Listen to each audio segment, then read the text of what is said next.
everybody. We'll call the November 10th Planning Commission meeting to order. I don't think we need to review any of the Zoom procedures.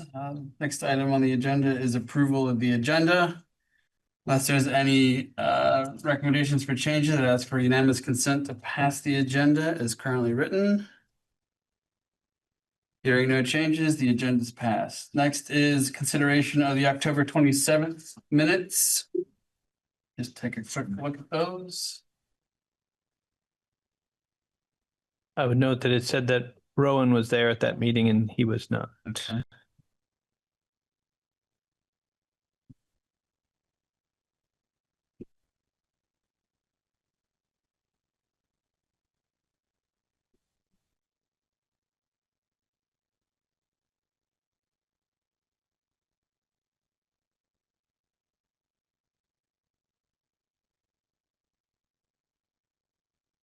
Any other corrections?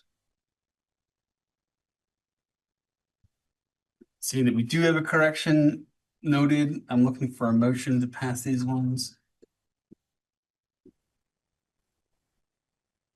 I'll motion to pass with the change, striking Rowan from the present. Thank you, Sean. I'll second. Thank you, Maria. All those in favor of passing the agenda with the correction, say aye. Aye. Any noes? The agenda, the minutes passed. Next is comments from the chair. Once again, just very quickly, a reminder that there's the ethics training that needs to be done by folks. There's a link in not the last meeting's agenda, but 2 meetings ago. If anybody needs that link again, speak up or let Mike know. I'm sure he can pass that along. Again, hopefully we can get that done quickly. If everybody hasn't done it already. The next is, I just want to say welcome to Rowan Hawthorne. He's our newest member of the Planning Commission. He is, I don't know his background at all. All I know is that he's been impacted by the FAA chaos due to the government shutdown, and he is driving right now from Detroit back to Vermont. Oh. So he apparently is listening in his car. So camera will be off, but I just wanted to say welcome, Rowan, and we look forward to seeing you in person when you get back home, and drive safely. Thank you so much. It's great to meet everyone. Excellent. Next is general business. This is comments from the public about anything that's not on the agenda. We have 2 members of the public here. Would you like to raise any issues or speak about anything that's not on the agenda tonight?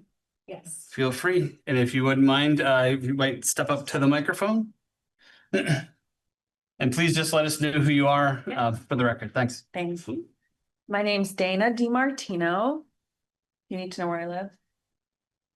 I'm assuming it's Montpelier. It is Okay, Montpelier. that's all I need to know. Oh, my. Okay, so it's a little bit of a mouthful, and you can stop me if at any point I'm off topic here, but I'm here because I've been to 3 different DRB meetings concerning the development on 0 Town Hill Road.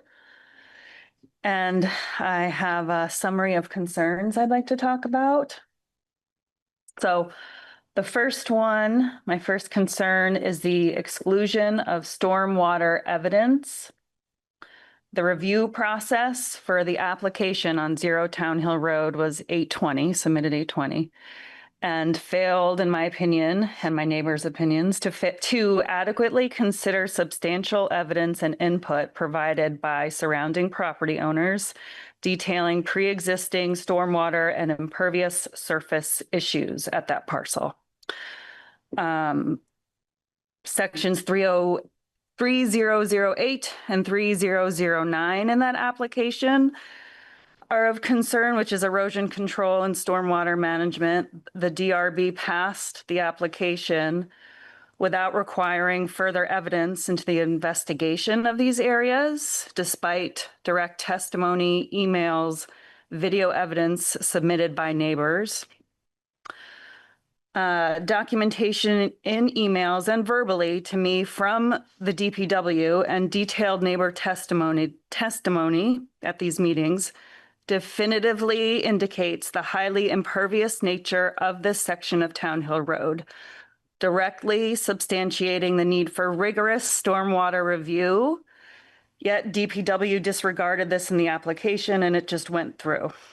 If this application and development is implemented without necessary mitigation measures, the proposed development is projected to cause significant detrimental stormwater runoff, presenting a high risk of rendering my property at 169 Town Hill Road uninhabitable. The lack of meaningful integration of homeowner and neighbor input in the development decisions that directly impact their property creates a critical schism between the tax-paying residents and the city administration. So given the approval, despite the submitted evidence to the DRB and the gravity of the potential impact on surrounding properties, what is the appropriate administrative or legal pathway to appeal the decision or compel a reassessment of the stormwater and erosion control compliance?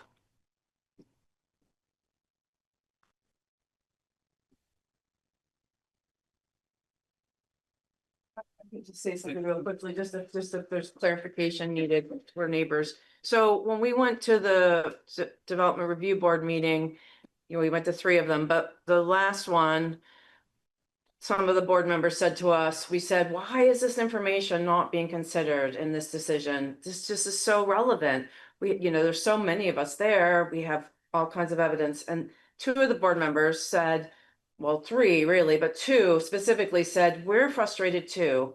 We think that some of this information should be considered, but it's very narrow. Our purview is very narrow. We can only just decide in this particular case, is it legal for this developer neighbor to put this huge curb cut on Town Hill Road? That's all they consider. And I listened to Orca today, so I think that was, unless I'm mistaken, that's what I heard again in the recording.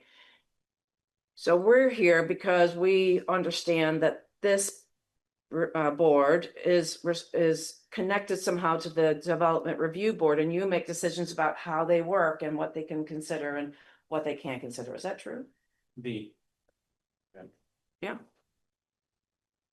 I mean, because that's why you're here. Somebody else.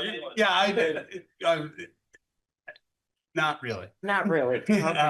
And I can't really put a lot of meat on those bones, but I imagine Mike or Meredith probably could take a stab at that.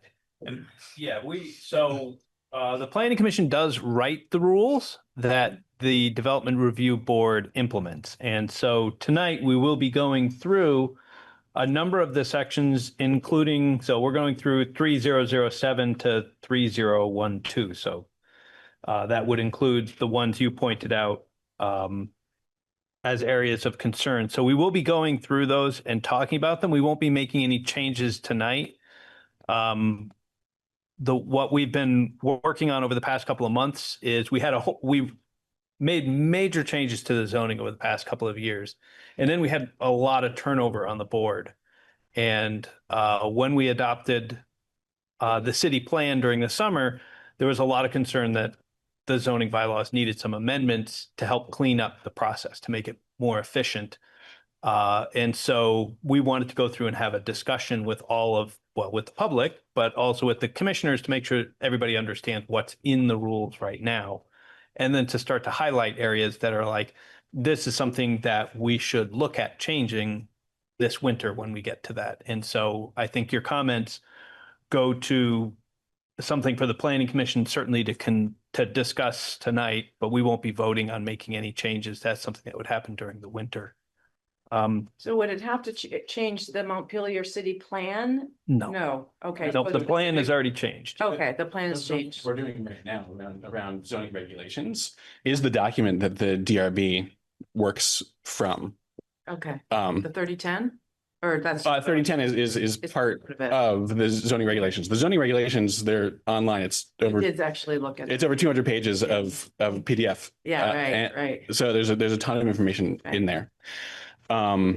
So yeah, we are pulling together feedback from ourselves, from the public, to bring into the zoning regulations that then the DRB works within. But see, that's part of the point that I wanted to address is that I took 3010 and I printed them out and I looked at them because that's specifically what the meeting on November 3rd was about, 3010. And I looked at 3010 and I went through, and with all kinds of testimony, we could say, this is not traffic safe. This is this curb cut here. Yeah. It's right over the crest of the hill. It's dangerous. You know, like there's so much, but it couldn't be considered because it No. wasn't within the purview. Well, it wasn't of the with, meeting. it wasn't within purview of that meeting. But could we even come and waste our time and talk? And if nothing we're gonna say is gonna have any, I mean, that's a little bit, you know, as a public. Sure. You know, it feels a little crappy. Understood. You know? So understood. So let me just say one thing, because I was listening in to and at some of those meetings. Oh, yeah. So what I think the zoning regulations do is it is set up by the public. We are part of the public. You all are part of the public. We are making these changes that goes into the zoning regulations. Then the DRB is working within that purview. So the work that we're doing really informs their work, in my opinion. Yeah. They are also, because of that, they are not really in a space to bring a ton of subjective opinion. They can bring, in my opinion, they can bring. But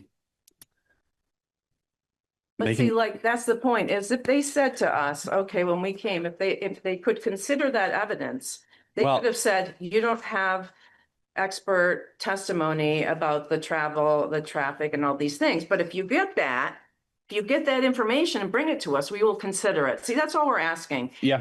We're just asking for our information to be presented and heard within the scope of what's being discussed. That's all we're asking for, really. We're not asking for any exceptions. Yeah, understood. So within this space, we can always take information from the public where specific zoning regulations you would like to see changed. And that's something that we would consider. It's something that we would then work with Mike to then propose to the city council. We're not this final deciders. Right. Then city council says yay or nay. So it's a full process. So if there's specific things within zoning regulations that you want. Got them right here. I'm not saying that anything in 3010 is not reasonable. It's very reasonable. I'm just saying that we had, as you call it, subjective evidence, including videos and, you know, measurements and, you know, and photographs and about what, I don't know, 8 people in the neighborhood, you know. So, okay, it's all subjective. It's just us, people that live right there every single day. But even if I addressed, I'm not saying that the regulations 3010, there's anything wrong with them. I think they're good. I think it lays it out clearly. But what I'm saying is that when I go and I say, well, 3010, 1, general, all proposed development, and I read it out and I say, I don't believe that what you're voting on tonight meets that criteria. And basically, it's not admissible. That's my problem, really, is that it's not admissible. I mean, I don't understand why we would go if we, you know what I mean? Like, really. Well, the last thing I'll say is that, you know, there's the property owner, there are neighbors who are welcome to the meeting. Then in those particular meetings, there was an expert, there was an engineer there, plus Department of Public Works, plus the DRB. So there is a lot of informed information being brought to those meetings. And then the DRB works within their bounds to make a decision. That's my understanding of the process. But even the DRB guy, who I love the DRB, great, right? He even admitted, he said, you know, because of the trees, it doesn't really fit all the criteria. There's trees on either side. It's too close to my driveway. It's supposed to be set 45 feet. It's 25, you know, it's not like it all just passed like, oh, it's totally good to go. No, there were a number of things. And he even said, you know, he took the measurement to whether the folks cresting the hill are going to, you know, kill somebody, basically. He said he did it according to, you know, the Agency of Transportation. Right. But he was standing at the cut where the cut's going to be, looking up the hill, and my neighbors and I were all like, we're talking about cars. We're talking about when you're driving at least 30 miles an hour. Yeah. At least on Town Hill Road, and a car's coming cresting that drive. How much time do you have to pull out? We can tell you because we live there. No, I know. You know? So So yeah. what I'm saying is that wasn't like it was a slam dunk. Everything was great. There were issues with it, but our evidence could not be considered. And if they want somebody to be a expert, okay, that's fine. We would hire experts to bring. And maybe the experts would say, no, you're wrong, but I think that's an opportunity. Yeah. And I do think for that particular meeting, those meetings, the scope was very narrow. I do think that in the future, you know, in a process that includes appeals, that there's more options to appeal. But this was just for a waiver for a curb cut. And Phil. No. And Phil. Oh, yes. Oh, yeah. And Phil. well, I think that's part of the Right. But I mean, it's a lot of Phil. curb cut. So, Sure. but no, yeah. So, but you know, those two things, right? Yeah. And then there's this one, I just figured, you know, I'm here and I should say something. And so I reviewed the meeting minutes from that meeting. And, you know, I'm not dissing the person who took the meeting notes because I've had to do it. It's really hard work. So I'm not dissing them in any way, shape or form, but I mean, it was misleading. I will say it's really misleading. It does not list, once again, maybe there's certain rules about what a person's including and they're just putting in like certain aspects and that's within their purview and they're given a job and they do it. And that's fine. But if that's the case, I would say as the public, that I would like to have the substantive, not too much, not, you know, paragraphs, but just like sentences of substantive issues that all of us brought up. And because I listened to it again, are not in there. I mean, if you read this and you were a neighbor and you were thinking, oh, I wonder how that meeting went. I wonder how those guys represented us. And they read that, they would think we were total wimps. I mean, really, they would. Because nothing of substance is in these minutes. Yeah, I can't speak to the Right. minutes, But unfortunately. okay, so I just want to say that, I mean, like, when you guys vote on your minutes, right? When you sit sure. down, right? Well, I think the public who have been part of meetings should also be able to vote on minutes and say, no, I don't think these minutes are accurate. And maybe it doesn't matter. Maybe nobody reads them anyway, but I have never read them, obviously, but I wanted to prepare for this meeting and I was really shocked. I mean, really.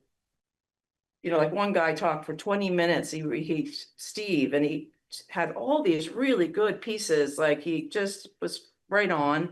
And the little blurb about him, like you'd never know that he brought up anything of substance. Yeah. It just is like, he asked a question about this and it's like, wow, that's not reflective of what happened. Yeah. So anyway, you know.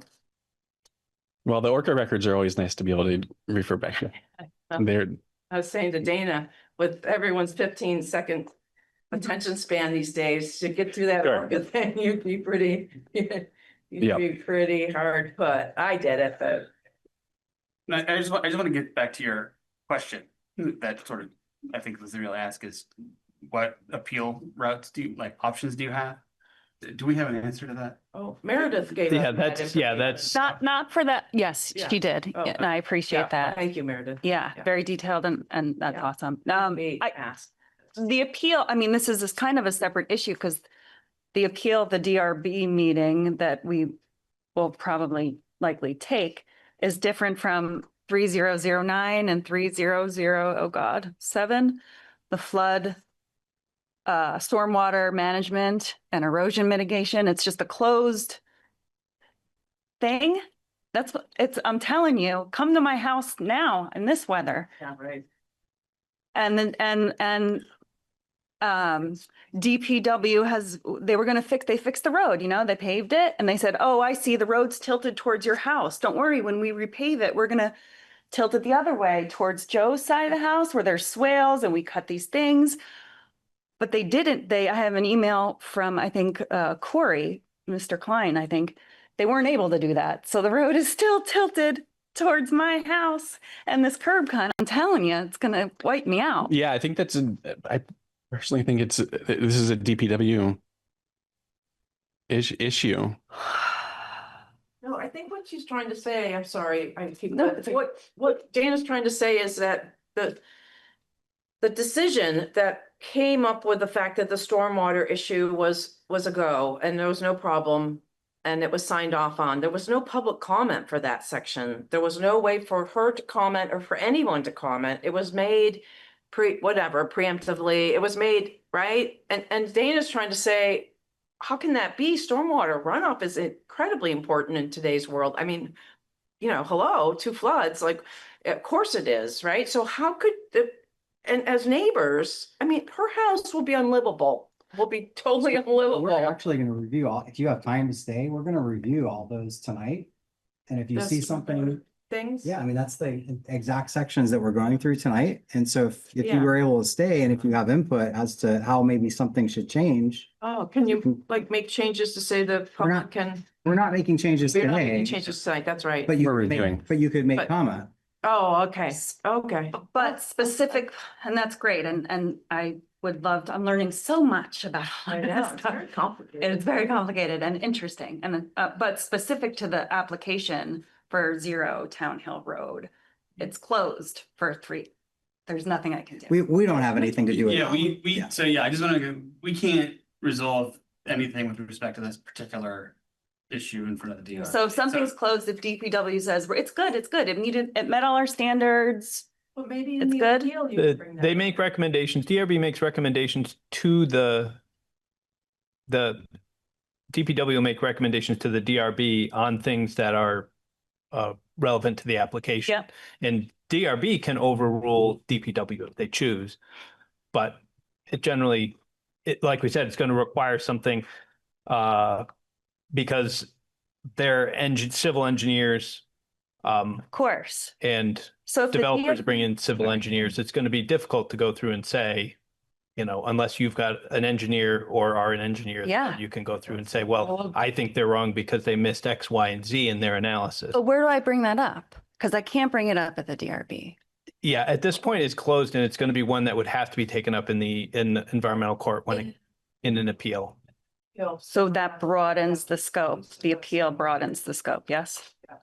Yeah, I'm not in depth on that one. So, but yes, at this point, if the application has been issued, if the permit's been issued, or DRB's decision itself hasn't been issued. This was a meeting that happened this past Monday.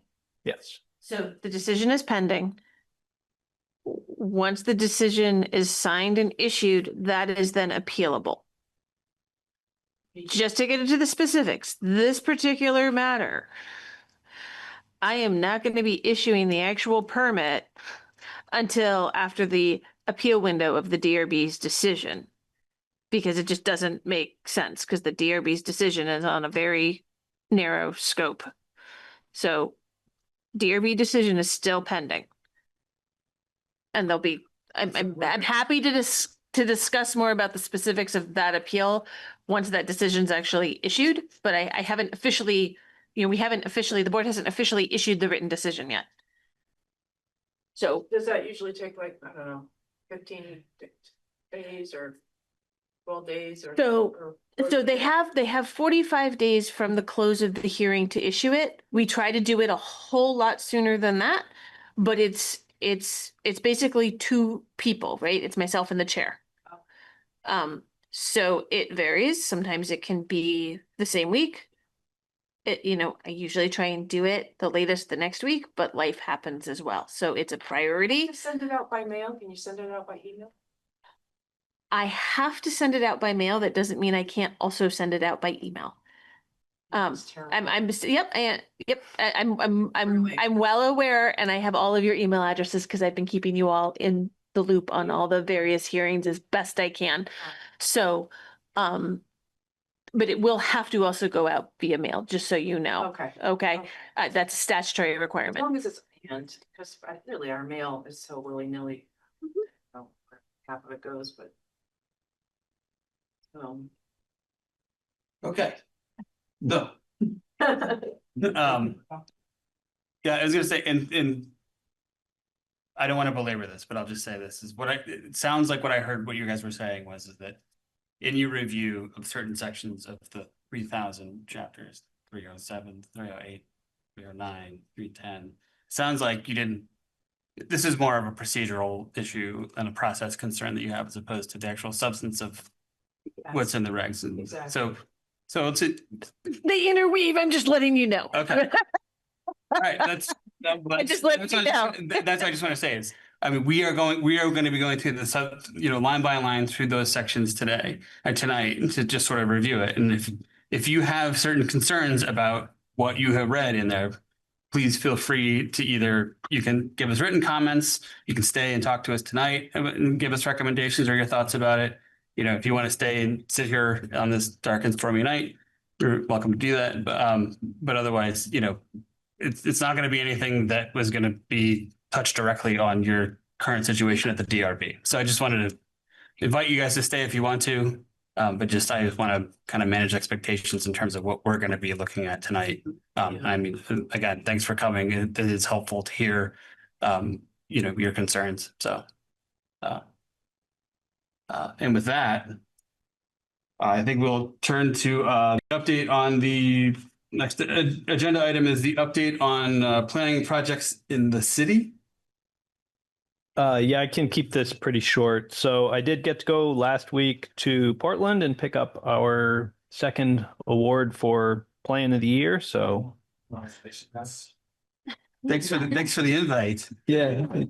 Oh yeah, you could have gone to Portland and yeah, they could. Yeah, At least they give you like a lunch or something. Oh, well, I mean, it was in the middle of our annual conference, so it was 3 days in Portland. So, you know, it's not all that bad. Good. All right. You know. That's why I didn't get the invite. Yeah. Okay. So, but it was really nice. So it was good conference.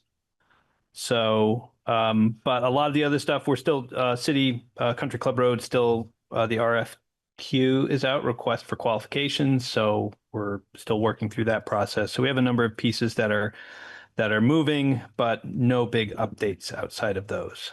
So the RFQ has been issued. It's been issued. Okay. It's open until the 22nd. 22nd. Yes. Until November 22nd?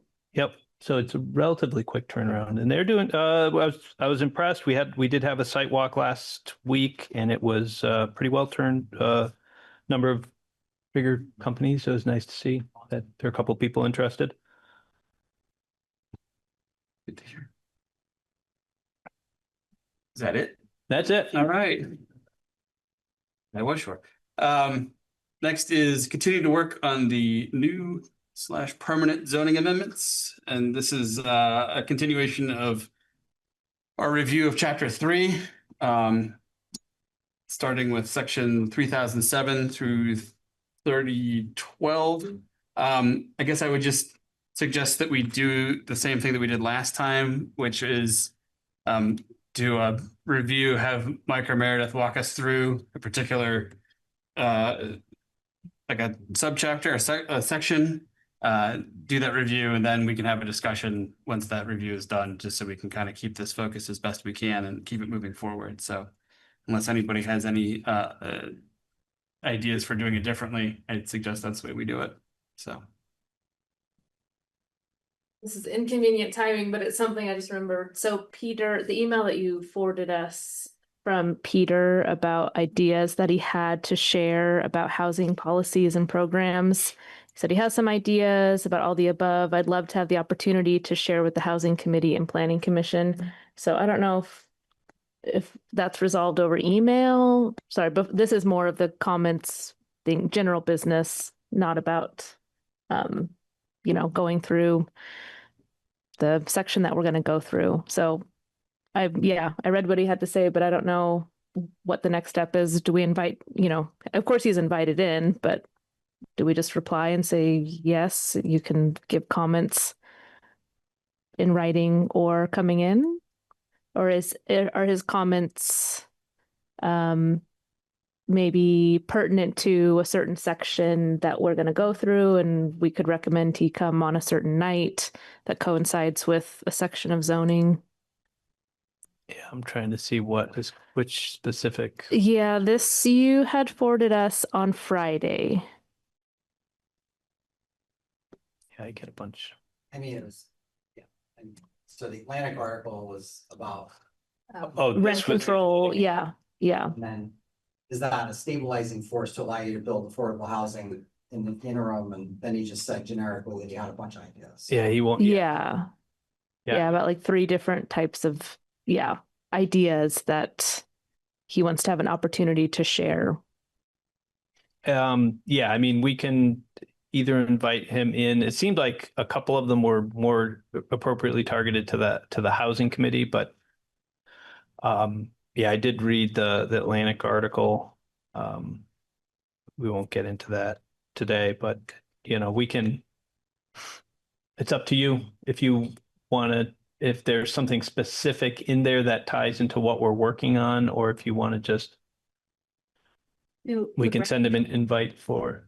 Would rent control fall under zoning? No, it wouldn't. More like a housing policy. Yeah, it would be something that would come under a different, then it would require charter changes likely. And I would probably say, again, not getting into it, generally a bad idea. Well, maybe we should reach out to him and just ask for a few more details. And then we can figure out which of those topics might be appropriate. I mean, he does have some comments about subdivisions of multifamily, of larger homes into multifamily units, and also ADU development. I feel like we've had those discussions, but it may be the easiest thing to do is just to respond to Peter and say, if you have any written comments, feel free to send them along, or if you want to show up at a meeting, we'll be happy to hear you. And I'm sure that Peter will do either or both. Yeah. Are there any sections in our zoning that it would be most relevant for him to be there that night? Talking about subdividing large homes or ADUs? Because if not, then I think, just a general. I would like the density for lot, like that kind of thing. Yeah. And I think we've already reviewed it. So maybe once we go back and start recommending changes for those sections, and then the ADU is part of the same thing as splitting out the large house, right? Yeah. An ADU is a very, very specific item under Vermont state statute, where it is, you have one small accessory, truly smaller than the main home, right? So but you can only have 2 units on that parcel. One is the main home, one is the accessory dwelling unit, the ADU under state standards. Once you add a 3rd dwelling unit of any type on that parcel, suddenly there's no longer an ADU. You now have 3 dwelling units, no matter what their different sizes are. So going under that ADU specific definition, which has very specific size limitations and everything, there's different funding sources for that. There's various, maybe exceptions for using that. But it's not, I didn't see Peter's email, so I can't go into exactly what he was getting into on the details and where that would fit into the zoning regs specifically, but 2 additional apartments out of your large Victorian, you are no longer qualified for ADU. But if you have one big building and you've created within that 2 small apartments, plus you have whatever's left over as the 3rd dwelling unit, you now have 3 dwelling units on the parcel. There's no ADU anymore. It's specific to, you've created one small apartment, Right. or whether it's in the same building or another building on the parcel. Once a parcel has more than 2 dwelling units of any type, there's no longer an accessory dwelling unit on there. There's no longer an And ADU. functionally, it doesn't matter. Functionally, for our Functionally, regulations, it doesn't because matter. The rules, Okay. it's just, do we call it an ADU because it's an ADU, which means it's 30% of the building size? But we changed our zoning that says, you still have to have one car for each one. Yeah, So at the end of the day, it doesn't really matter. It's just what name do we put on it? Did they build an ADU or did they turn their single family home into a duplex? Yeah, I was just looking at section 3104. I remember that we had like, there's an ADU subsection. Yeah, We we did have for a while. to, I think, for people who are looking to qualify for that specific definition Sure, for the funding. right. But otherwise, because you can have up to 6 dwelling units on any parcel served by water and sewer, irrespective of density, it effectively, when I'm approving things, it doesn't Yeah. really matter. So back to Leah's point, though, I think you were just suggesting that we should. Follow up, acknowledge, follow up, yeah, and Say, suggest, hey, we're in the process of reviewing, you're welcome to any of our meetings. yeah. And also whenever the housing, are you over the housing? No. No. Is that not? Matt, Is that not? Matt working on the housing. It doesn't committee. matter. Maybe let them know when. Matt Strong has- response there, man. You understand, historically, you guys haven't seen a lot of me. I know, well, that we see all the time now. Work committees is a lot to do on a Yeah. regular basis. All right. Okay. So back to our magic. I will send Peter an email. Back to section 3007. So steep slopes. So flashback before 2018, we did not, like I mentioned at the last meeting, 2018 was 2014, 2018, we added a lot of new areas of regulation that didn't exist before. So we didn't regulate wetlands or vernal pools before, now we do. Steep slopes was another one. We had no regulation of steep slopes. So people building foundations on, you can think of North Street. I think there's a lot of streets that you can go down and go and say, how do we know that up here isn't going to end up down there? We made rules that basically go through and say, if you're going to be building on these steep slopes, that we're going to want to see the foundations and see some engineering. And we're going to also look at the clearing of land on those steep slopes, but we obviously needed to have some rules. And many of you were here when we did the quick amendment to the zoning in June or July, maybe just after we adopted the city plan. We went through and said, we've got a couple of things that really need to get fixed. And, steep slopes was one. We put in a new map. We've adjusted the districts to we used to have 4 or 5 district of slope categories, and we narrowed it down to 2. So, and I just asked Meredith at the start of the meeting, before the meeting started, how is this working? And it's working much, much, much better. So Oh, good. we have simplified it, and it seems to be working a lot better. The purpose of these is really to start to look at these areas where there's slope, to make sure that building retaining walls, that they're going to be engineered correctly. So a lot of this is engineering. And I don't know if you want to have me stop at that one or go on to 8. So we were, I think with the exception of Rowan, we were all here for that. Okay. In this summer, correct? Yeah. Do we feel like we need to dive back in? Okay, because it's a little. Yeah. So really the main point for anyone in the public is steep slopes is based on the map. If we've got a map, so that way how do we know if a slope is 15% or 30%? Well, we have a map and it's on our GIS system. So we pull it up, we look at the map. If it has 15% slopes, then they're going to have to meet those requirements. If it doesn't have 15% slopes, they don't have to meet those requirements. So that's the way that set works. Erosion control. So that's your rule for the slope, right? But then, I'm sorry, oh. just like any other, there is a minute, recording secretary. And I hate to say this, Heidi, I don't think you gave your name. Oh, Heidi Jo Dor. Thank you. So if you're talking about steep slopes and like this is a rule, I don't know if this is the right time, but so you mentioned the steepness of the slope and the clearing of the land. But what about impermeable surfaces that are put Different on that? sections. different section. This is just about steep slopes. Just Okay. If you have steep slopes, no matter what you're doing, if you were going to make a backyard Yep. and you were going to take all the trees off of a 30% slope, Yeah. 35% slope, there are going to be rules to, that we have to look at simply because it's a steep slope. And a driveway or a road or something would fall under that same category. Yeah, it's very, very rare for a driveway to be 15%. That would be really, really steep. Would it? Yeah. Okay. Yeah, 15% would be, So, or that less, I'm assuming 15%. 15% would be probably like driving up Cliff Street. Oh, wow. So you're getting pretty steep. So most driveways are not that steep.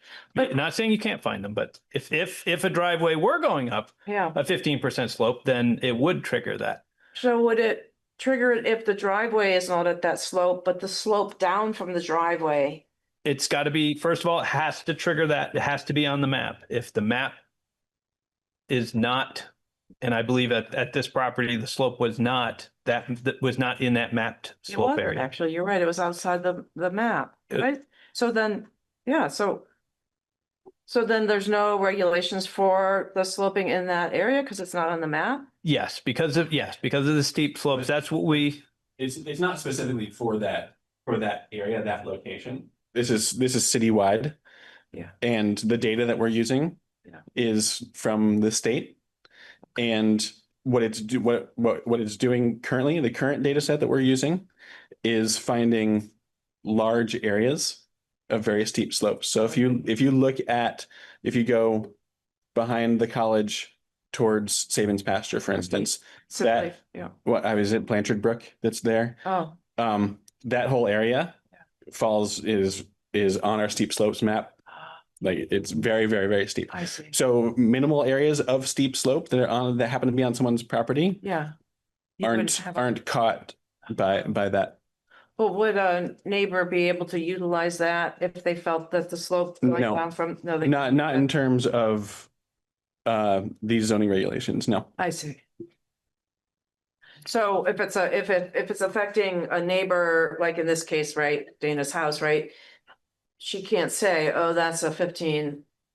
I don't know if it is a 15% slope, but if she said, oh, that's a 15% slope going from the road down to her house. Yeah, let me that's gonna give you another example. And one of the things that we discussed this summer, if for instance, someone brought in a large landscaping boulder onto their property, and if you have very super high resolution data, that boulder would actually trigger a steep slope on your property. And so we actually had data previously that was close to that. And what was happening was 91% of our parcels would have had to go directly to DRB because they had steep slopes on them. See. It was actually impeding a lot of housing development getting done in the city. And so that's one of the changes that we made this past summer. Okay. It's worth noting, though, that the zoning regs that are currently in place allows an applicant to provide a professionally prepared topographic survey, but that's the applicant. Oh, not the people Yeah, who are opposing the applicant. yeah, that's what the text of the zoning regs say right now. I see. So, I mean, I guess. Yeah, okay, so the comment then would be just that. I'm all for affordable housing. I mean, really, I mean, believe me, and, housing for homeless and so forth. But I guess what I want to point out here is that we are just been pulled into a situation where we feel, and, then someone would say, well, see, that's the term, that's the operative word, feel. So it's not real because you're not just, you don't have a degree in this, but I mean, if you lived here, you would realize their house is going to get flooded badly, right? And so with this slope thing, why shouldn't Dana be able to utilize it if the slope is such? See what I'm saying? Yeah, What- but I think the difference is that I think the slope itself is not going to affect Dana. Stormwater may affect Dana, and that's a different section. We haven't gotten to stormwater. All we're talking about is steep slopes. The only thing we Come care, down, don't they? but stormwater is a different section. We're Yeah. not talking about any water. What about just? We're not talking What about, about just wait, debris? let me What about finish. deep Let me debris finish. Let me and finish. stuff? Let me Not finish. water, but, Steep rock. slopes is Right. going to look at their foundation. If they were building on it, we are looking to make sure that the foundation on that steep slope is going to stay put. We're not looking at water. That's a different section. I see. So just because your neighbor has steep slopes, Right, right, I own a piece of land. Some of my land is more than 30%.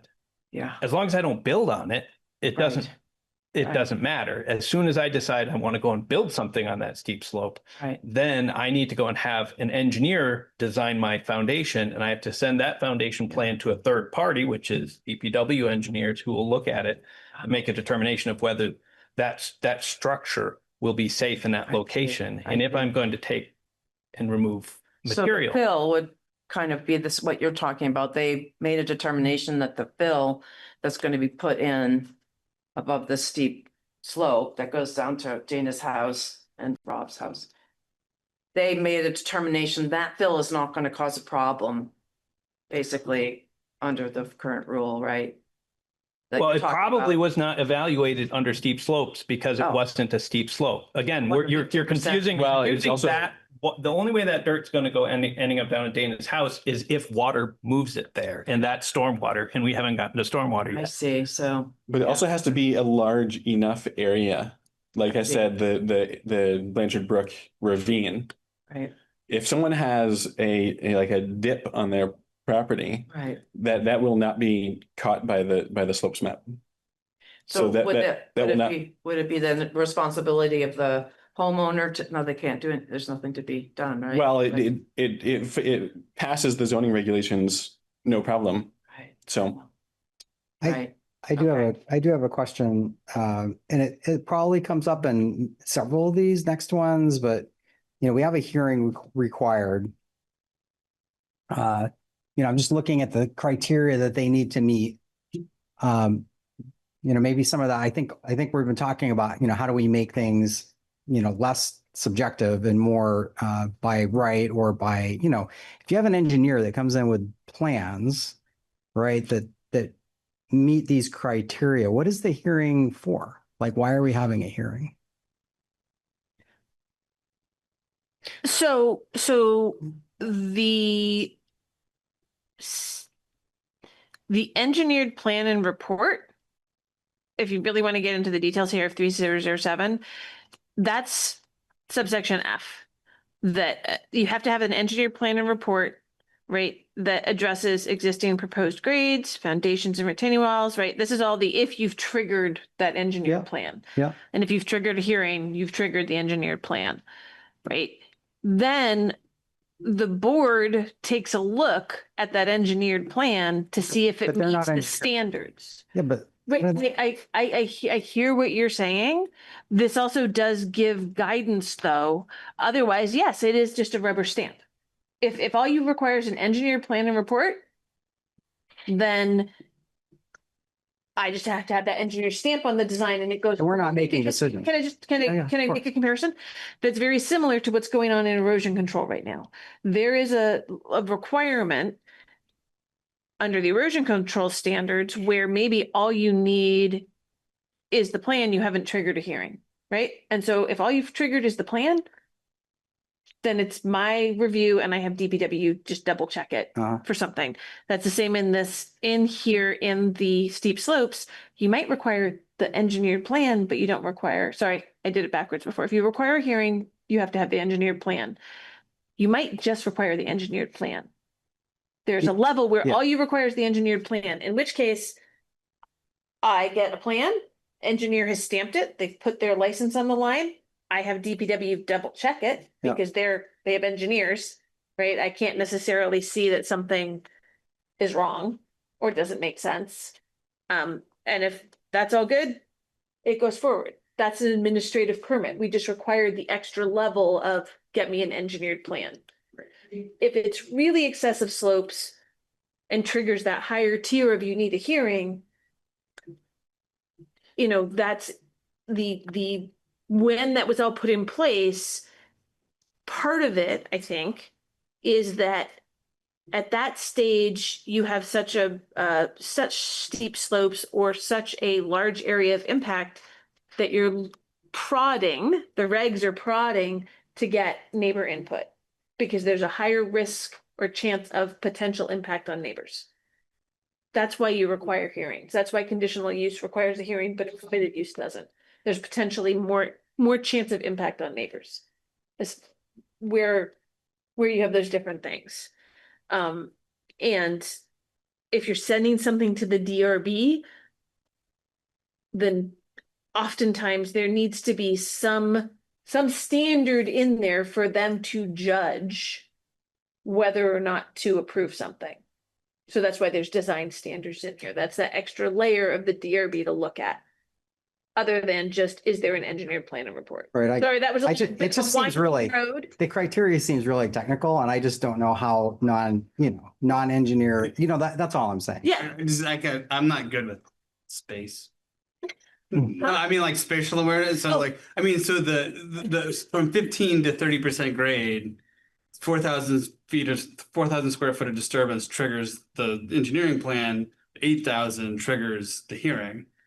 Like, I don't, how much is 4,000 square feet of disturbance versus 8,000 square feet of disturbance?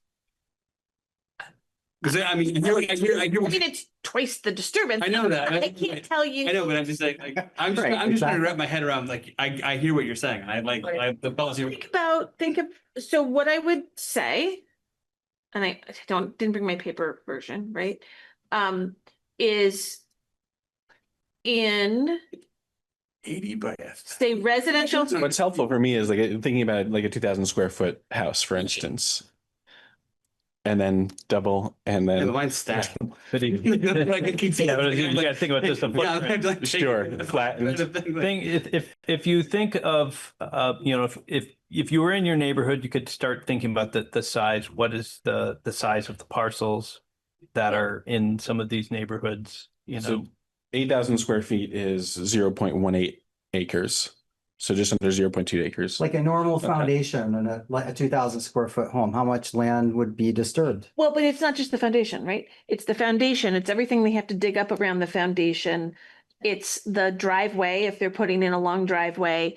If it's outside of the downtown, if it's where they're putting in private septic, it's that private septic space. Well, I'm just asking, what's normal though? Like I don't even know. Like, what is a normal disturbance? That's all I'm saying. Like, I don't even know. It's very site specific, right? Is 8,000 a lot or is it a little? 8,000 is quite a bit, but it also depends. Is your parcel 5 acres and you've decided to build on the steepest, take a big long road to get up to the steepest part of it?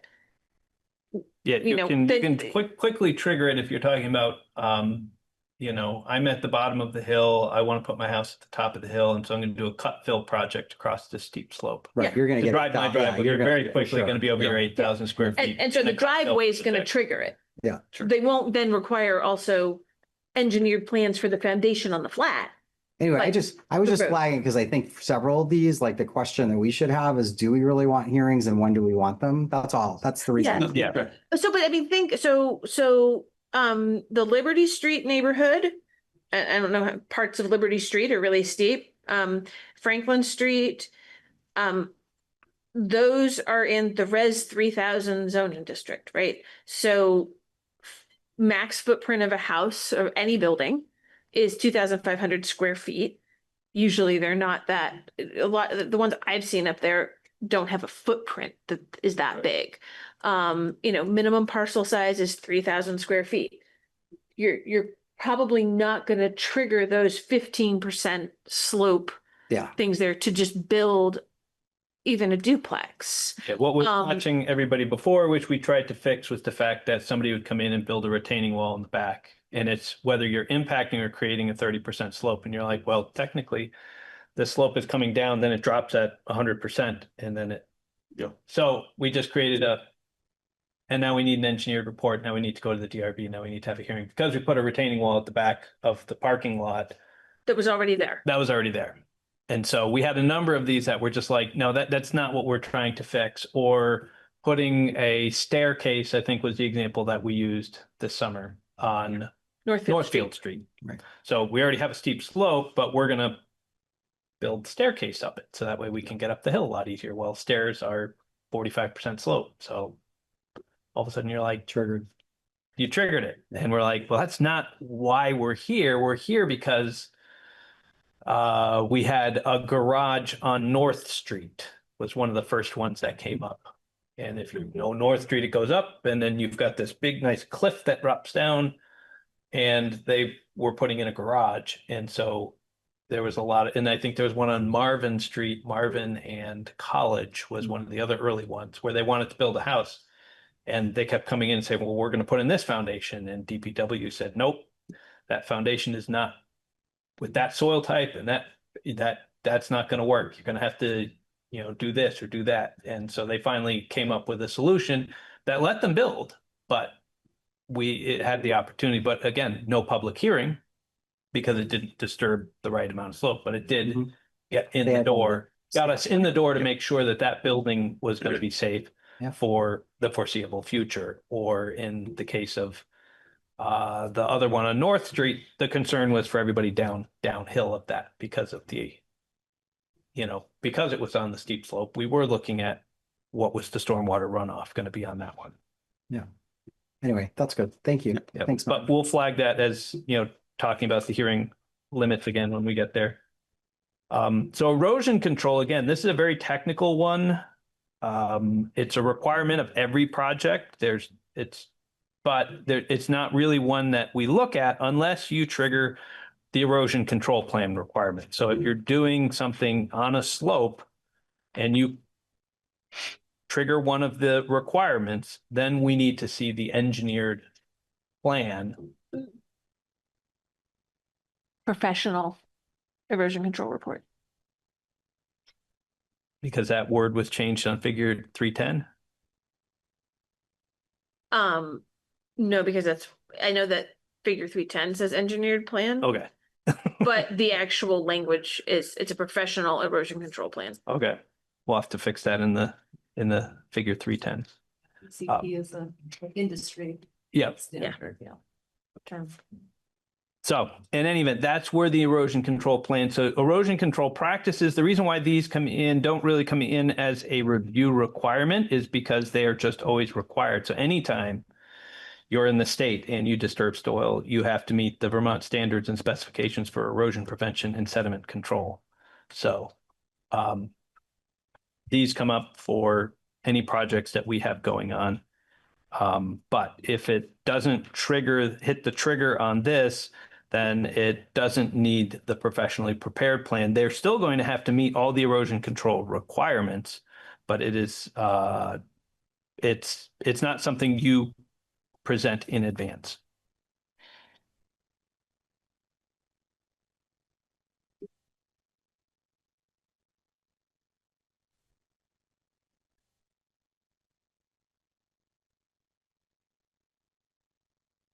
And then So there's no hearing on this at all. This is just. no,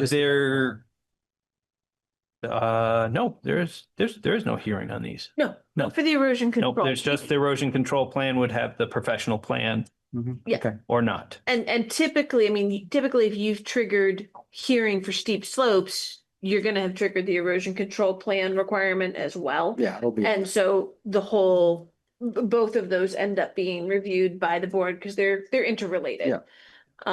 But it just triggering an erosion control plan doesn't mean you have to go to the board.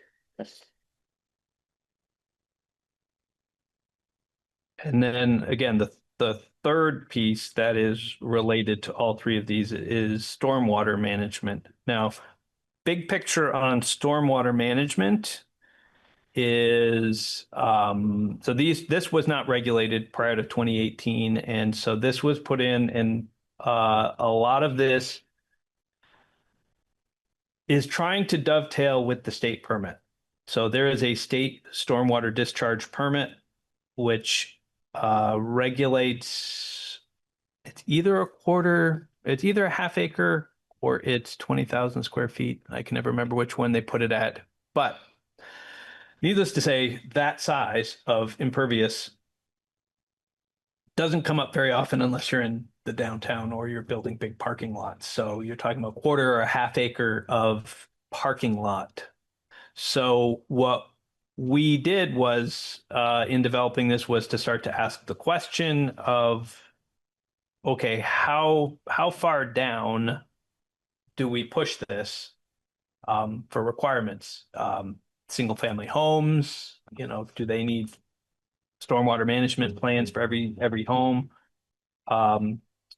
And where our conversation came out, well, first one is under the requirements. If a developer gets a state stormwater plan, then they're done. We don't review their reviews. So if you need a state water permit and you get one, then that's compliance. If you're within a combined sewer area, then it is development up more than 5,000 square feet in total impervious, and outside it's 10,000. I actually should say more than, not less than. Correct? It should, yeah. Yes, that's an error. That should say more. For number 3. For 2 and 3, Yeah. they say if you've got less than that, you need to get it. If it's less than that, you need that. So yeah, you're putting in a dog house, any dog houses, we want to see a stormwater management plan. But if you put in 20,000 square feet, then you're good to go. good to go. If it's a really big dog house. These two. Sure. So these erosion prevention and control requirements were made in 2018, right? That's 7 years ago. And if I'm understanding it correctly, to even be considered for this, it has to be 5,000 square feet. Is that right?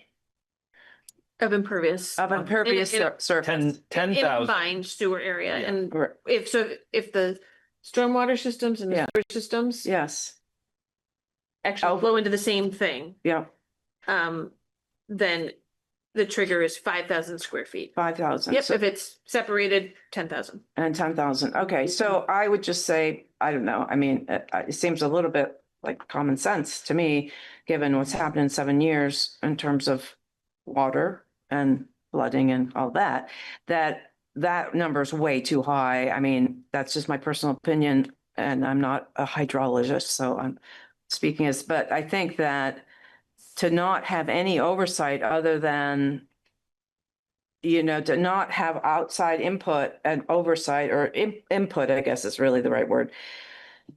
I would recommend lowering that significantly.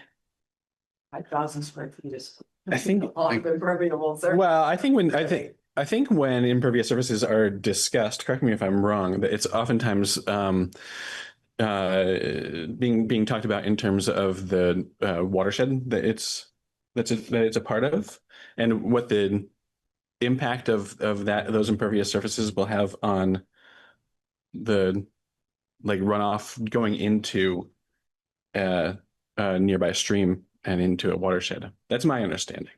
And so when you think about 5,000 square feet of impervious surfaces, for a let's say, for instance, a watershed that is hundreds of or thousands of acres in size, Right. Or even it's small. relative. Then I would consider that actually to be relatively small. So I think I would guess that would be under a different jurisdiction. That would be under environmental, all your environmental codes that you have if you're building near, a pond or a river. And I mean, it could be part of it, but I would think that would be a separate rule, a separate grouping.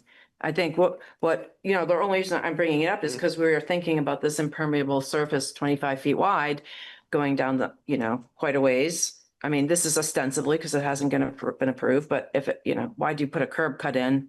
Not to grow grass, you're going to put a surface in there really. So, and that doesn't fit that criteria, 5,000 square feet, although it could be very long and so I don't know. in which case it would. And in which case it could, if it was, because it really goes way down into it. But anyway, that's just my 2 cents. Yeah, but that is true. That is for an area of impact. That is the appropriate place to go and say that's where we need to make the change. If we were going to make a change to address your concerns, that is where the change would be made. Would be in those numbers there. Yeah, I did have a question, and mean, it's not for tonight, but by the time we come looping back around to start thinking about, density requirements and do we throw out, we have planning, do we expand a plan, what is the planning? What's that overlay that we got? The design review, and therefore you can have, don't have to worry about density, all that stuff. Are there concerns? Obviously infill in terms of the tax rolls and stuff, like that's the quickest way to create housing, right? It's like the way we're gonna have walkable communities, but are there, we're not really regulating those small spaces as you point out, but if we had massive amounts of infill, does that create a situation where in, aggregate, we've created a situation of impervious surfaces that is more than we really anticipated, right? And that's more like asking DPW. I don't know the answer, right? But I just thought, okay, I mean, can the downtown, is it just set up to be able to handle like our 1500 and all that? Is it set up to handle any stormwater that would come if we did all this awesome infill that we want to do? Or are we creating some chaos? Like I just, it's just something in my mind I don't know the answer to, but I'd want to hear like an engineer had looked at it and said, yeah, you're totally cool to do that. Or no, you're going to create like, better start building Noah's Ark, right? Like, I feel like there isn't much grass in the design review district. there probably isn't. No, not right there. Not right there. But like you start getting in. Once you expand out. Yeah, once you get out, we'll get. It comes a little bit with the balance of the impervious coverage requirement that we talked about at the last meeting. Because a lot of it just comes down to percentage of coverage.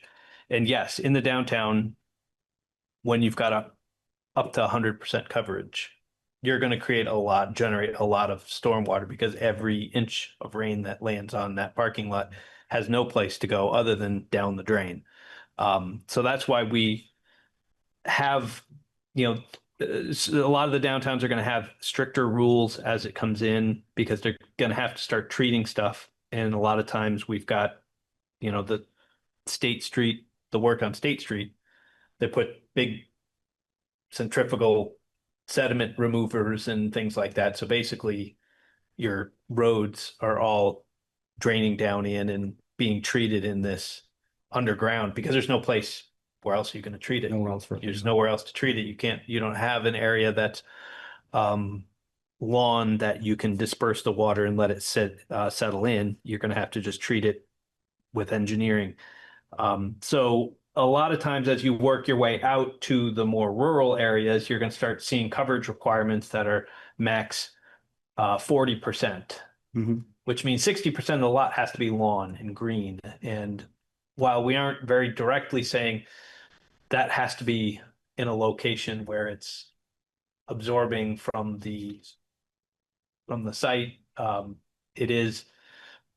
that's kind of the balance. You can't have more. If you have more than this, then you're going to need a stormwater plan. If you're less than this, then we're kind of relying much more on those impervious cover requirements. Now, of course, we've had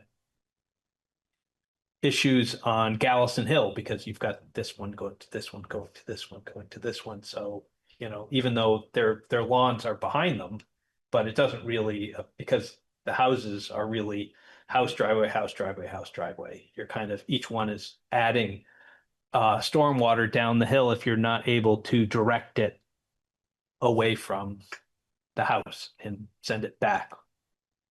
So yeah, it's certainly, it's an imperfect solution, but it also would be very frustrating for every property owner if we were making them get management plans for their, if you want to put a deck on your house and you've got to get a stormwater management plan to decide where the. You know what I'm saying, Mike? I just, it's like before we would make any big changes, it's like, okay, yeah, the stormwater system is capable in these areas, is capable of handling. Yeah, we certainly could go through with another map or another thing that goes through and says within these areas, it doesn't matter how many square feet. Exactly. If you're in this area, we need a management plan. Do we? I don't know if either can feel this, but just do you have a ballpark sort of sense of how much of the sewer infrastructure is combined and very little separated out? Right. It's just really the downtown core at this point. And even that, it's not a lot. It used to be quite a lot because for a long time they were, during the 20th century, they were like, combine them. Right. Because then the treatment plant would be treating the stormwater. And then you have overflows all the time because it gets, too much capacity for the plant. So then they said, no, we changed our mind, separate them all out, separate them all out, separate them all out. So now we've been spending, better part of 25 years separating them back out. So I think we're down to 7 or 8. East State Street is one of the last ones. The ones that are left are really big. So for the most part, I know the one on Taylor Street is combined. So there is some combined still on Taylor Street. So where State Street at that intersection, there's a combined one there. So there's one over on, I think where Berry Street comes in, there's another one over there. But we've gotten them down to quite a few less. I think actually half this building, that half of that building, the roof drain goes into the sewer and the other half goes into the storm sewer. So it's just like I said, it's hit or miss. Another just factor in here for stormwater is that the city has stormwater permits that it manages for specific streets that it has redone. So like where it has redone them, rebuilt them, done all that, they had to get a stormwater permit for the state so that if a homeowner is adding impervious cover to their property, we have to actually inform DPW because it changes the city's stormwater permit. So there's a variety of layers and complications for this. I did let DPW know that these provisions were all being at least flagged tonight. And so if there's specific questions or requests that you have for them for later discussions when it gets into finer points, and they asked me to pass on and discussion that happened tonight so that they have thoughts because they they know that there's places to work on in various provisions that are going to be discussed tonight, including the stormwater. I mean, there was a few years ago before the flood, there was talk about a stormwater utility, and that they just didn't end up having, I think, the staff to deal with that. But there have been discussions over the last several years about making changes to this provision in particular, if that stormwater utility ever came into being, to make sure that they synchronized, and it would be different than what's in here now. At least that's what DPW would recommend at that point. So for 3009 and 3008, 3009, there's nothing triggers a hearing for it. It's all done by DPW advising the DRB. Advising either the zoning administrator, right? Or if it goes to a hearing, then it's the DRB. Unless somebody says, hey, I really want to still do this, but I don't meet the standards, then I send them up to the DRB.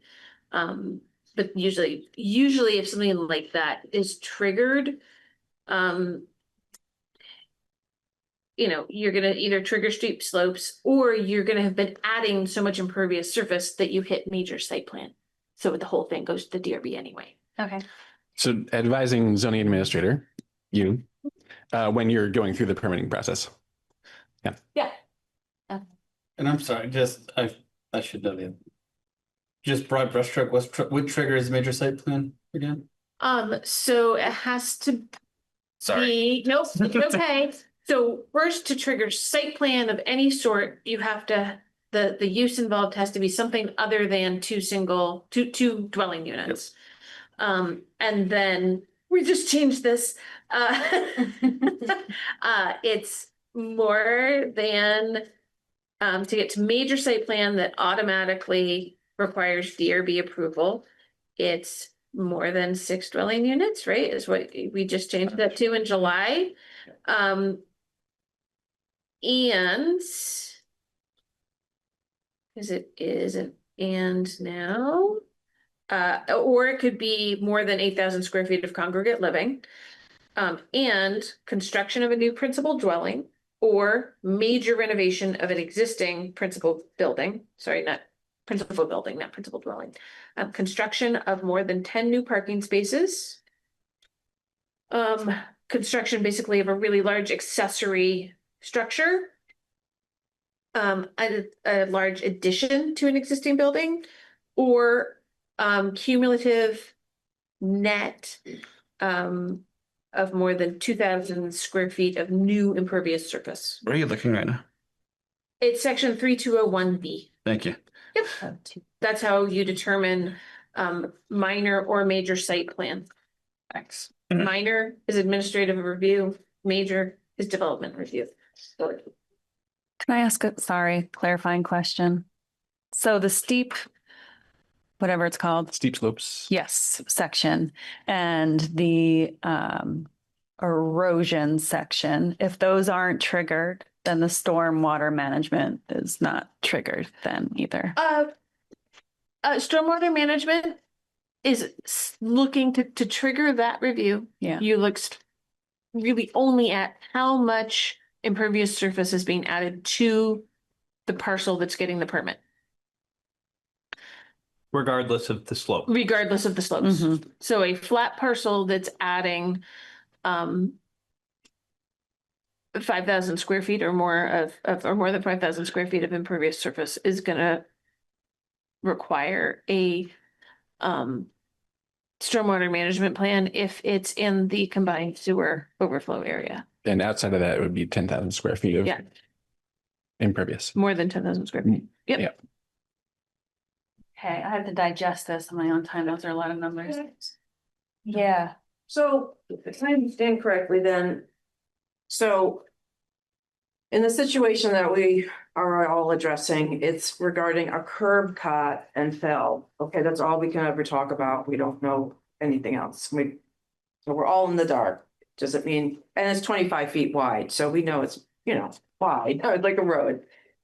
But because the driveway or the road or whatever is going to be put in with this curb cut, like I said, he's not doing it to plant flowers, that isn't triggering anything because we can't talk about that. We can't talk about the size of the development. We can't talk about whether it's going to be a road, and it's clearly going to be a road. And so the impermeable surface situations, that's not triggering anything. And so people like my neighbor don't even get to come and weigh in on it. Yes, of course, if you have a house and you want to put, you want to do something onto your property that's not affecting anybody, it's just whatever. I'm a homeowner. I don't want somebody telling me can't make my driveway a little bigger or whatever. Right. I get it. But I mean, if you're talking a development, okay, we're not talking development, we're just talking a curb cut, but basically, right, a 24-foot curb, it's a development, he's gonna put a big development down there. Do we need housing? Yes, we do. But the curb cut is in it, we can only talk about that, and none of our input made any difference. It seems silly to me. It's like, aren't we people talking about our neighborhoods? Why can't we know what's going on? Why can't we vote on and present stuff on nothing but a curb cut? It makes and then our input isn't even taken because it's a legal issue. Can he put a curb cut on his property? Yes. And they stamp it and it goes along its way. Well, then we appeal, but whatever, and we bring up more stuff. But I don't know, can you see the silliness of it really? Do you see how it just doesn't make a lot of sense when I don't know, that's part of why we're here tonight, is it seems like these rules of what the Development Review Board can consider at one time and the information that can be exchanged and how the public can respond in kind it's a bit silly. It seems weird. I don't know. I'll just say that the Development Review Board wouldn't have been a part of this process at all if it weren't for our zoning regulations and the notes in here about distance to adjacent driveways. Yeah. Yeah. Right. So if that was different in here, the DRB actually wouldn't be involved at all, and it would go directly to the city, and the city would say yes, and that work would be done. So because it went to the DRB, you all have had an opportunity to come in and talk about the process. It wouldn't have happened at all, which Weird. is, I don't know if that's weird. I think that's debatable whether or not that's weird. Well, think about you, if you're in a neighborhood. I think about with a lot of- my house in my neighborhood all the time. No, I'm saying if somebody was putting in a development. Yeah, I understand. neighborhood And you didn't know what's going on and they're putting a big curb cut in that's gonna flood your neighbor, wouldn't you want to have a say in it? There is a big development that's happening on 2 doors down from me right now. So I understand where you're coming from. Yeah. And It's good, yeah. Down but not up. Oh, yeah, you're not gonna flood. Like this hopefully. water's coming. yeah, I understand. Yeah. So anyway, I just think that the system, you know, is, Loopholes. well, it's supposed to be so community inclusive, and that's what the city stands for. And I've Yes. lived in the city for a long There- time, over 20 years, and so And the DRB has been a Yeah, inclusive process. no, because There have been well, meetings they about let this us one come and property. speak, of course, and Meredith has been great, but it's not like what we say and the videos and everything that we present don't have a effect on anything, really. Then let me just say one more thing, and then I think we should move on. They came with an engineer with decades of experience, Mhm. and Department of Public Works also signed off on this. And there was a permit that was issued by our city. And so with all of that, that was the package Right. that the DRB had to review and receive public input. And then a decision gets made from there. No, see, that's the thing, that if that was the case, that would be great. But the thing is that the input is not considered, it can't be, according to the statute of how they work. Well, That's why we're here. input for that particular Oh, issue, which was the well, curb yeah, cut The for curb a cut, driveway. right. I'm just saying, that's the only thing I've been involved with. I don't know how it works with other people, but I can only speak for how it's worked for us. Yeah. And this body was the one that we were told by 2 of the board members that this is the body that hears those kind of concerns. Because you guys have some influence in making the changes to what is considered and not considered and how the development review board does their work. Right? We send recommendations to the city council. City council approves it. It gets codified into our zoning regulations, and that's the document that the DRB uses. I see. So Okay. when we were talking about earlier, the numbers 5,000, 10,000, Right. those are the types of numbers that Right. we can suggest changes to. Okay, that's good. But can you suggest changes to the process? Like, can you say that a warrant, do you call a warning or like a meeting? Oh, or that's outside of our. whatever. Well, the meetings that where we can participate are triggered by certain events, but they're not triggered by other events. And I'm just wondering, do you have is this body responsible for recommending to the city council that you know, the people that live here shouldn't be kept out of these decisions, that they're just made pro forma? That is actually the process that you all have been going through, I would suggest. Well, that's not what the development review board members told us. They said, we don't have any choice. We just have to do this. We It can't. was the specific nature of the application that came there. That particular application was about the driveway spacing. And Yeah, therefore, curb cut, whatever. the Yeah, curb the cut curb, right. and the spacing. Right. And at the end of the day, Yes. it's like, well, what about this? It's not about that. It's about the curb cut spacing, because that's the only piece that's come Right. here for consideration by the Right. DRB.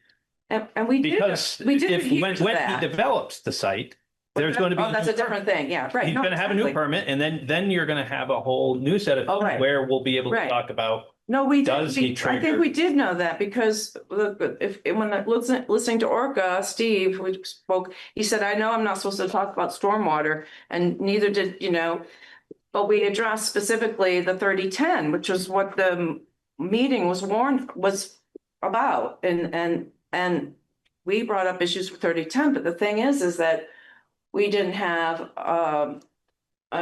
engineer or, you know, a specialist, traffic specialist doing it. So it was just us, right?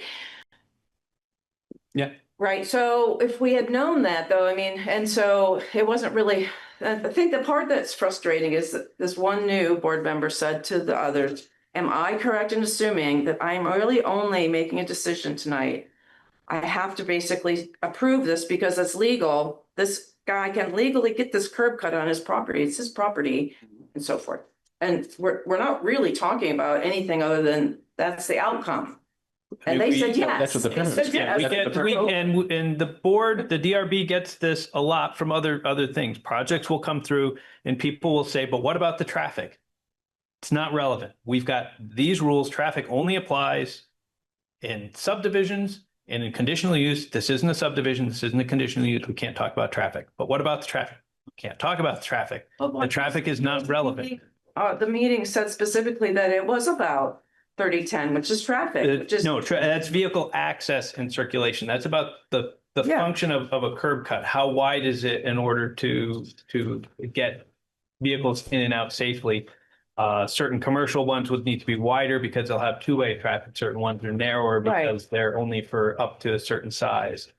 And so. Yeah, it said that it's has to be designed with adequate access and circulation to prevent traffic congestion on the street and traffic conflicts, including service vehicles, so on and so forth.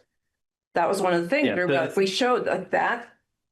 So that's what I'm trying to say is that we probably should have gotten, or maybe we will now, just, hire an engineer or something to go to, and it could be we're wrong. We could be that our experience there, living there all these years, is completely wrong, meaning that people don't go zooming over that hill. People are always, I mean, I don't know. Or, that in the winter they're spinning their tires because it's so steep they can't get up that one. I mean, I don't know. All I can tell you is that this is our experience. And I think that it is true. You don't want to be onerous and have like a billion meetings and have every single thing have to have a review.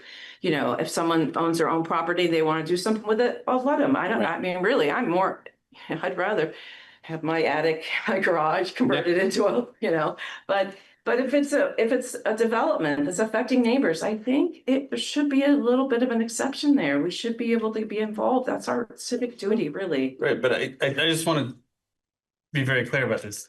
I mean, I don't know anything about this case, but what I've taken from the conversation is there's a DRB proceeding that spoke exclusively to the issue of where a curb cut goes. Yeah, There's no development. There's a curb cut, and I understand that you have concerns about what happens after the curb cut. Just the curb cuts. Well, Sure, and so for the walker. right, and so what Mike is trying to explain to you is that when looking at that curb cut, only certain portions of the zoning regulations are implicated, therefore, and are triggered for DRB review. Those are reviewed. The fact that stormwater and any other issues that you wanted to have in front of them, like, yes, it's unfortunate that that wasn't part of the scope of that hearing, but that's the structure of these regs, how they're implemented and executed by the DRB and reviewed. And so, I'll just say this, like, I think it's very easy to sort of look past it's because I understand I get the sense that you're looking at sort of broader issues that go beyond this one particular thing. And I understand what you're saying, that you have concerns about stormwater runoff. Like, again, we can't do anything with respect to the process that the DRB, the DRB process as you experienced it, as we sit here today. I mean, we can grapple with the question of whether or not what certain triggers there should be for the DRB to look at stormwater and whether it should be included for something like a curb cut. We could talk about that, but it's not going to resolve. How do I talk about that? For this project, you will never get to talk about it with the city. It is only going to happen because I keep getting out of meetings and I'm going to lose my house. What am I move? Should I move? Just tell me, should I move? What recourse does anybody know what? I know this isn't probably the right meeting to ask. The curb cut application, when it gets its approvals, is something that you would have to appeal to court. The development there's been no permit for the development yet. So what happens on that? There's all there is approval of is a driveway curb cut, and the developer is still going to have to design and come in with a proposal that meets all of these requirements. And then you'll get to see that piece when it gets here. And I think the next phase will wait for that written decision and appeal that. Yeah. That's environmental review board? It's environmental court. It's the environmental division of the civil court. And That's the next step for that particular issue. Right, that's, and all that deals with really is that curb cut, right, and the location of it. It's not gonna deal with the bigger issues of the stormwater on Town Hall Road. Yeah. That are already a problem. Will the fill go in and so the curb cut and the fill won't happen until at 30 days? Well, after. The appealing, the DRB decision. Yeah. Is essential to the permit for the fill. Okay. Okay. And I just want to say this very quickly, and I know that my words aren't going to help that much, but understand that, I mean, like the zoning regulations, when read together, are intended to make sure that development in the city is done responsibly and safely, and to ensure that neighboring properties such as yours are not adversely impacted, you know, to the point of where you would have to make certain decisions about whether or not you would. I mean, this is just a way for me to say this, like, there will be much more process that goes forward with respect to whatever happens at this parcel. Again, I don't know what it is. I have no idea. But understand that what we are discussing right now, like, talking about what triggers hearings, we're talking about what triggers engineering reports. I mean, I think this group would agree that if an engineer puts his stamp, a PE stamp on an engineering design, like, that is significant. That is to ensure that certain design elements are put into place to ensure that there is not a problem with stormwater. Nobody can guarantee any of that stuff. But again, this is a whole regulatory structure that is intended to make sure that people can develop, parcels within the city. We want to encourage certain development, but we are also incredibly mindful that that development has to be done in a very responsible and safe way. And so we always are sort of balanced. There's always a tension there. We're always very mindful to make sure that, particularly with respect to, like, the safety aspect. I mean, I agree with you. Like, stormwater is a significant concern, especially given, environmental considerations of today. But, like, again, I think the city has a long track record of ensuring that when development does occur, it's done in a very safe, methodical, and frankly, like, appropriate way. So that process will continue to go forward. And this curb cut, I don't know anything about it, but I would just hope that you would just, understand that there is going to be a lot more process, and that there are a lot of deliberate steps before any shovels go into the ground to develop whatever that property is beyond the curb cut. Yeah. So. Yeah. Yeah. That's great. Yeah. Sure. And I mean, obviously this is a sensitive topic, but I mean, they couldn't sue the city if, for example, the road was put in and, the water came in, like, flooded them and their house is trash. But can they legally sue the city? I'm not an attorney for the city. Nobody would say. I mean, you probably could. I mean, Sue for just you could sue for anything, whether you win or not is another question. But I mean, Well, I'm not saying you people- want to, but it's just that, like, these guys, they're like me, they don't really know. I mean, my house is not gonna be flooded, but I mean, it's kind of good. I suppose I should ask legal counsel. Oh, yeah. Yeah, exactly. Don't Yeah. Exactly. don't ask a bunch of non-attorneys. Right, okay.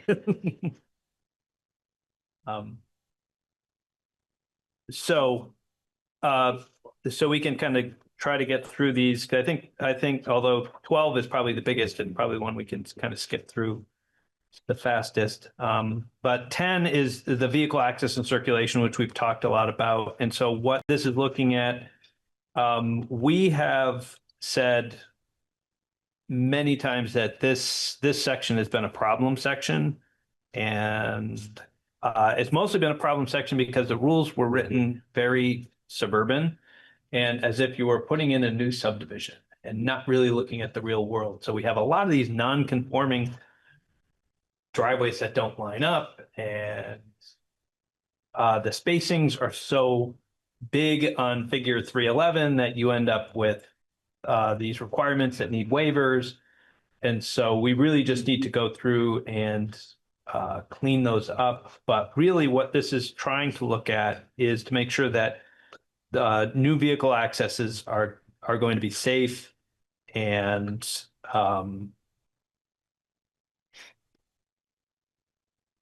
yeah, I mean, really, it's just to make sure that they're going to primarily be safe. And so we're looking at a lot of things like cross access, whether emergency vehicles can turn into and out of them. Less of an issue for us here in the city. You might have a few areas where the roads are so narrow. But we're looking at spacing, the number of curb cuts. So, but we do know there's a lot of these that do need to get straightened out. Can I just throw out there's a lot of mays that DRB may do these things without a lot of guidance. And I don't know what the fixes to them are, but I'd love to see like some staff recommendations on how they shall do things if the applicants can meet certain criteria or something, like just something that's a little bit more clear. Yep. So what I am going to say is that in pretty much any of these 3010 maze, they look to Department of Public Works to advise on whether or not a particular curb cut is actually like able to meet the standards or not. So when it comes to the number of curb cuts, it really is project specific. So when it's necessary to accommodate unique physical conditions on the property and to provide adequate emergency access or something like that. So that's if you have a big parcel, you're putting in a whole bunch of units, and the fire department or somebody else is really concerned that when they pull in and they have their vehicles and they're dealing with something in the middle of the development, people still need to be able to leave the development. They can't be blocking the access. Oh, no, I get it. Right? I'm So just saying it's pretty like not for somebody who's trying to do projects like that, it's not really clear. Well, I think that's I see what you're saying. I don't know the answer to it. I'm just saying it'd be worth, you guys take. I mean, we could go back through. I do have there is a thought from Department of Public Works, also about maybe instead of always pointing to the state standards, to have the city develop its own standards for curb cuts, and some of these have them not bleed from the state so much because the states are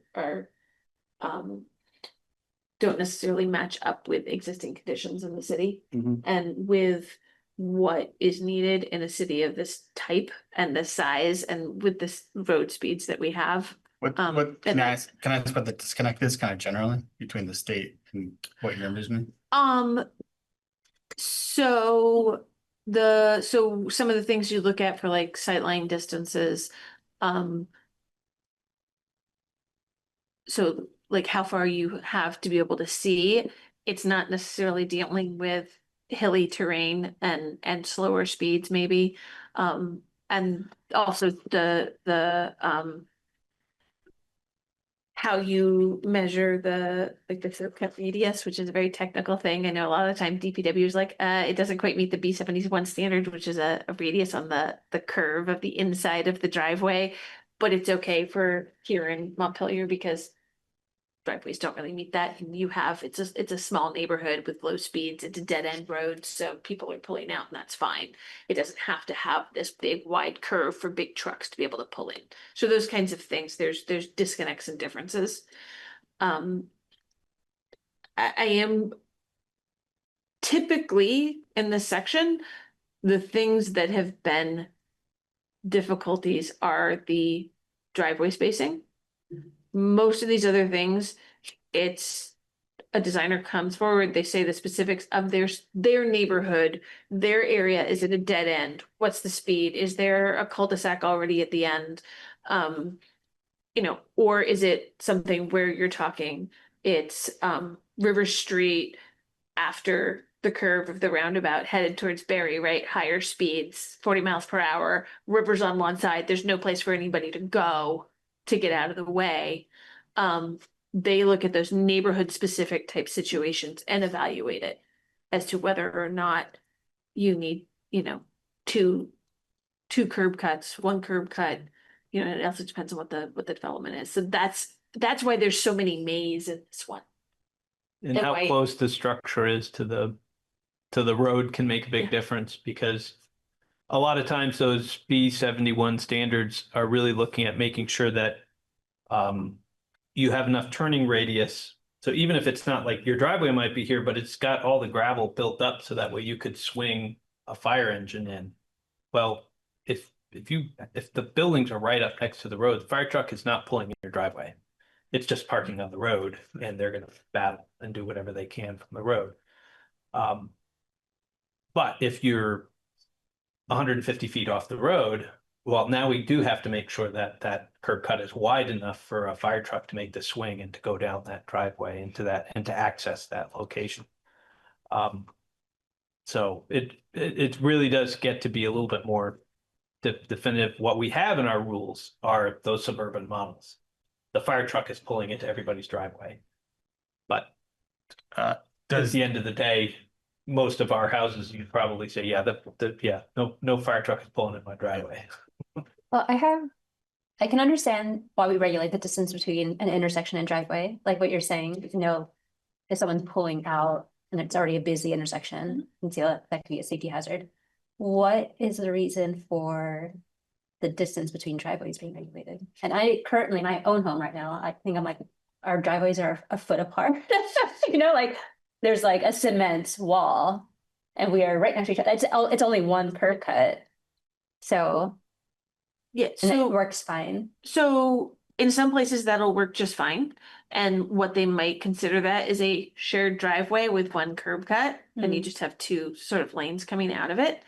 But in other places, they want that distance and that spacing, especially if you're talking a higher speed road, so that people can see each other.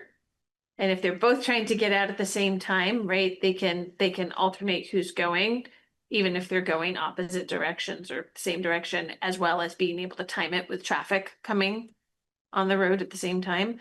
If they're across from each other, sometimes you want them directly across from each other, because then they can see each other and they know another car is also trying to get out on the road. Or sometimes they want them a little bit apart from each other so that both of them can pull out and go opposite directions without a lot of issue, while also seeing each other and making sure they don't.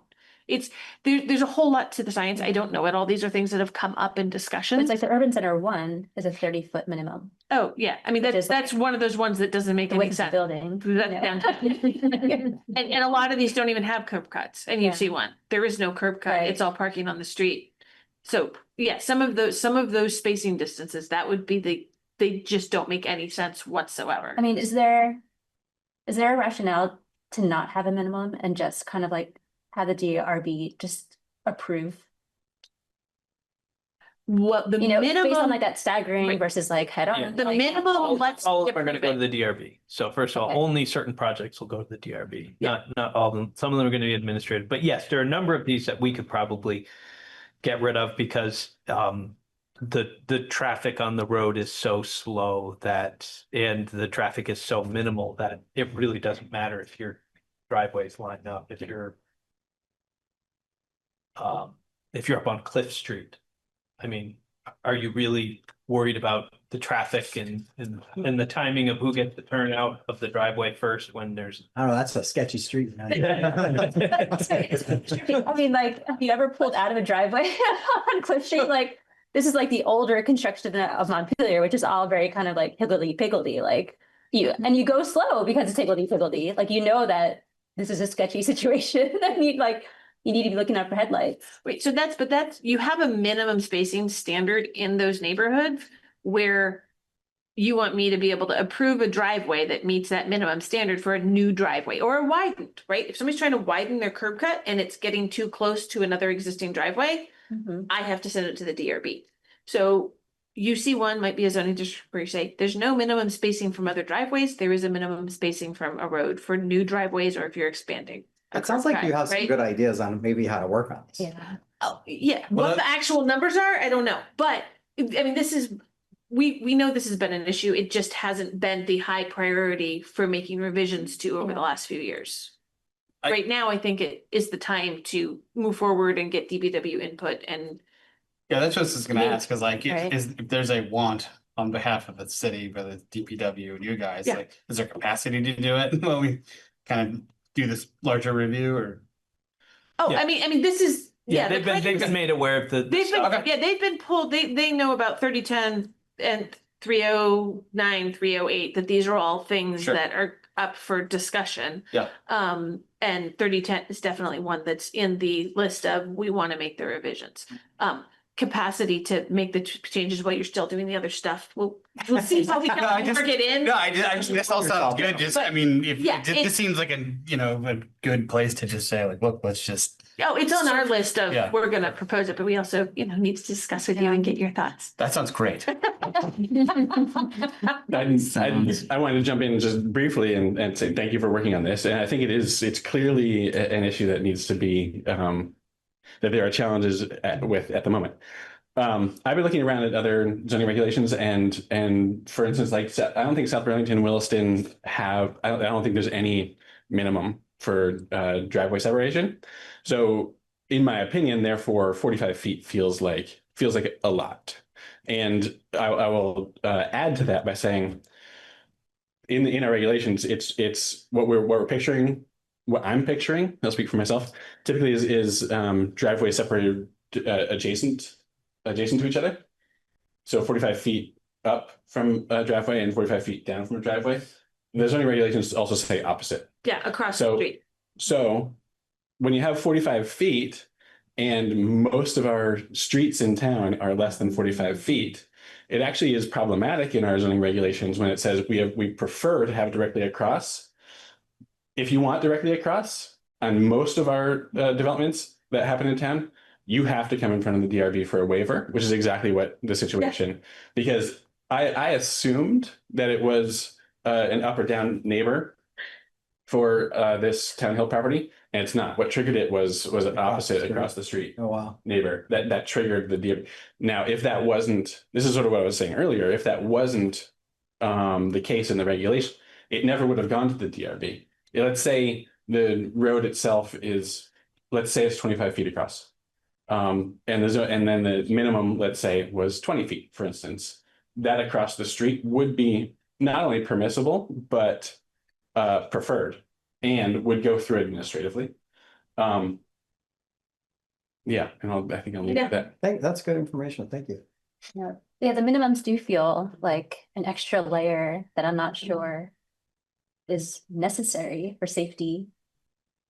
If there's like a traffic engineer or someone like a planning professional who can look at this and think that this is an ideal place for a driveway in terms of safety, and these minimums just kind of create kind of a bureaucracy for I don't know, like no reason to me. Yeah. What were the towns that have them? Burlington and where else? I've been looking at South Burlington, I think in Williston. So This is like- Burlington, Williston. South Burlington doesn't, it's just not in the regulations at all. They do have regulations when it comes to driveways. Yeah. But there's no separation to adjacent or opposite. So quick question, did you look at their DPW standards? No. So what it might be in part, Yeah. and this isn't saying this is the way it No, should be, I'll keep. is that some of these things were put in here as potentially an early check and an attempt to be consistent with DPW's standards. Maybe, or capture things as sort of a early coordination with DPW. Now, if DPW says we don't really care about that. Yeah. And it's not part of our normal review, it's just in the zoning. That there's no other standards that would look at that, just the spacing from roads. Getting that input We're so glad. would probably be helpful for you. You're just. I work with these every day. It shows. So I'm just writing myself a note to just double check that with DPW. Yeah. Um. You know, if they have input on, you know, at least the minimum spacing, or, I mean, that's planning commission could say the spacing issue is a DPW permit issue. It does, I would say maybe still have a note in there about, you know, whatever, it still has to meet the DPW standards. Yeah, or There's driveways. or it only ties to certain districts. Yeah, or it only. I mean, we may have There's options. driveway spacing if you're out on Elm Street on your way to Worcester. It's like, well, we do want to make sure we've got the spacing right. This is a, even if it's not a 50-mile-an-hour road, it's a 50-mile-an-hour road. And we really need to make sure that we don't have too close together so we don't create accidents or Yeah, you could- unsafe Unless- conditions. You could pick specific roads or driveway, you know, specific roads or speed limits, And things our, like that. and our standards here don't talk about line of sight. And we No. talk about saying, well, maybe we do need to have a line of sight standard that usually line of sight is tied to speed limit. So you'd go through and say, well, if you've got a certain speed limit, It's in the V-Trans standard. it's in the V-Trans standard, but So Aaron, I have a suggestion. I mean, I feel like, yeah, we could power through and maybe we want to get a quick overview on parking, but I No. feel like No. it's a pretty important issue. that we Yeah, wanna talk I about. think we're, Maybe we table. for yeah, next I time. agree. I know you have thoughts about parking. We all want to. Now, you have thoughts about parking. Yeah. I've, there's one thing I know about you, Gabe. You do not want parking I required. think Maria is actually the biggest Huh? advocate on the parking thing. But I do want to understand. Small question though, about 310. And I keep seeing this kind of like throughout the zoning regulations, but what is the difference between a driveway and a private street? it's a number of units. So their That's shared. definition different. Yeah, their definitions, there's up to a certain amount to shared driveway. Over that, it becomes a private Yeah, street. it's in the definition section. Okay. The difference between a street or a driveway and a street could be a public street or a private street. Are there more requirements for private street than there would be for a driveway? Like with, Not it. When it, Well, one of the requirements is the private street has to have a name because it's going to have to get an E911 and your address is based on that. And if you're a driveway, then your numbers are based on the road that you're on. there's a variety of ramifications that come from if you're a street or a driveway. yeah, And it doesn't necessarily, the E911 doesn't necessarily match up with, do you need to meet the street standards for the width and the surfacing? And it also, the curb cut width is based on the number of like units being accessed, not the number of parcels being accessed. It's they all interrelate, but don't necessarily follow the same rules. Sounds like your driveway might be wide enough. Road. One of the things I learned is that so like the shortest. And street standards are talked about in subdivision. So Yeah. this section Okay, here good. is not Okay, talking yeah. about streets. It's just talking about We access. all want named streets is what this is all. Yeah. No, and no. the named streets, City council. the named streets have to be approved by city council. Oh, they do? Yeah, Oh, if you, wow. have- It's the something I've- David Street has to be. I've approved by seen city happen. Oh, wow. I've had to do 2 of them this year Wow. for the first time. This is very good. All right. Okay, everybody. This has been really productive. Unless there's any, are we good? Good. Are we good? Looking for a motion to adjourn. Full motion to. I will second that motion. Great. Those in favor? Hi. Hi. Any nays? Thanks, we're adjourned.